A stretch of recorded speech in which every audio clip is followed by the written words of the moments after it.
देखिए, जिन लोगों का दाखिल खारिज म्यूटेशन नहीं हुआ है, उनके लिए काफ़ी बड़ा अपडेट है और खुशखबरी भी है कि भाई अब आप म्यूटेशन दाखिल खारिज करवा सकते हैं। ठीक है? तो मैं आपको आदेश दूँगा और देखिए, दाखिल खारिज करवाना क्यों ज़रूरी, सबसे पहले तो आप ये जान लीजिए। मैं आपको पूरा दिखाऊँगा यहाँ पे, दाखिल खारिज करवाना क्यों ज़रूरी है। ठीक है? और देखिए, कोई भी आप कानूनी सलाह लेना चाहें तो कॉन्टैक्ट नंबर वीडियो के डिस्क्रिप्शन में मिल जाएगा, या आदेश की पीडीएफ लेना चाहें। देखिए, होता क्या है साथियों, जैसे मेरा नाम है ए, खतौनी में है, ठीक है ना? खतौनी में। अब यहाँ पे मैंने ये ज़मीन बेच दी बी को 2008 को, और बी ने दाखिल खारिज नहीं करवाया, ठीक है? जैसे मान लीजिए मैंने आपको बेच दी, हमारा नाम है ए और आपका नाम है बी, हमने आपको बेच दी, दाखिल खारिज नहीं करवाया आपने। तो खतौनी अभी किसी के नाम, किसके नाम चल रही है? हमारे नाम, यानी कि ए के नाम। रजिस्ट्री भले आपके नाम।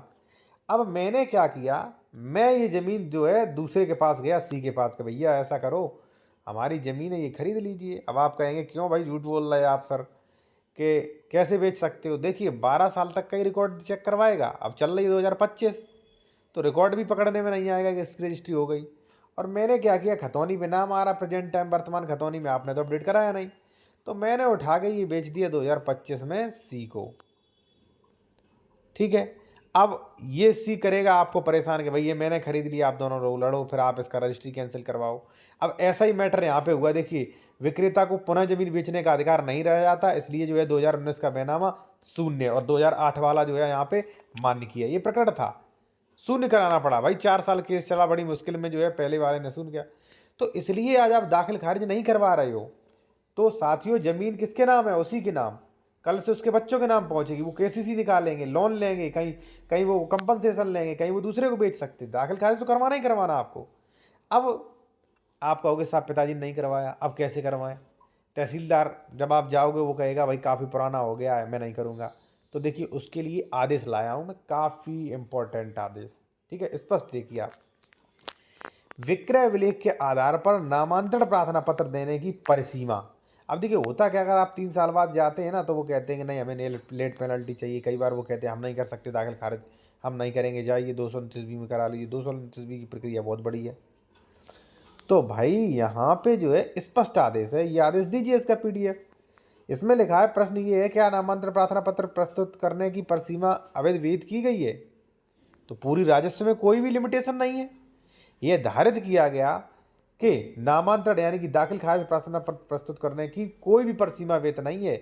नामांतरण प्रार्थना पत्र यानी कि दाखिल खारिज प्रार्थना पत्र काल बाधित होने के आधार पर निरस्त नहीं किया जा सकता है कि ये बहुत ज़्यादा टाइम बाउंडेशन हो गया है। ठीक है? न्यायिक निर्वचन, नामांतरण के लिए दाखिल खारिज यानी कि नामांतरण मान दाखिल खारिज होता है। ठीक है ना? प्रार्थना पत्र प्रस्तुत करने की कोई समय अवधि निर्धारित नहीं है।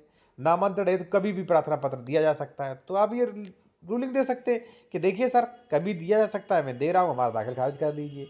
और ये रिसीविंग लेने के बाद तहसीलदार जो है क्या वो कैंसिल कर देंगे, मैं नहीं मार रहा हूँ। ठीक है ना? तो काफ़ी भाई असर पड़ेगा, आपका दाखिल खारिज हो सकता है। ठीक है ना? इसी के साथ मैं आपको कब से कहूँगा, अगर आप कोई भी कानूनी सलाह लेना चाहते हैं विशेषज्ञ द्वारा, या आप इस आदेश की पीडीएफ लेना चाहते हैं, तो कॉन्टैक्ट नंबर वीडियो की डिस्क्रिप्शन में मिल जाएगा साथियों। ठीक है? और देखिए मैं आपको एक बात बता दूं कि कई लोग कहेंगे सर आप कन्फ्यूजन करते हो, उस दिन एक आदेश आया था, आप कह रहे थे कि दाखिल खारिज की कोई वैल्यू नहीं। देखिए वो सुप्रीम कोर्ट का ऑर्डर था, सुप्रीम कोर्ट ने कहा कि भाई कोई वैल्यू नहीं है, इससे मालिकाना का नहीं मिलता, तो मैंने आपको दिखाया।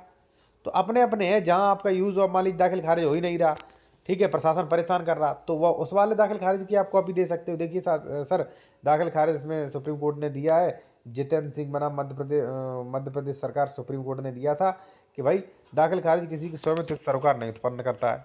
तो ये आप बता सकते हो। ठीक है ना?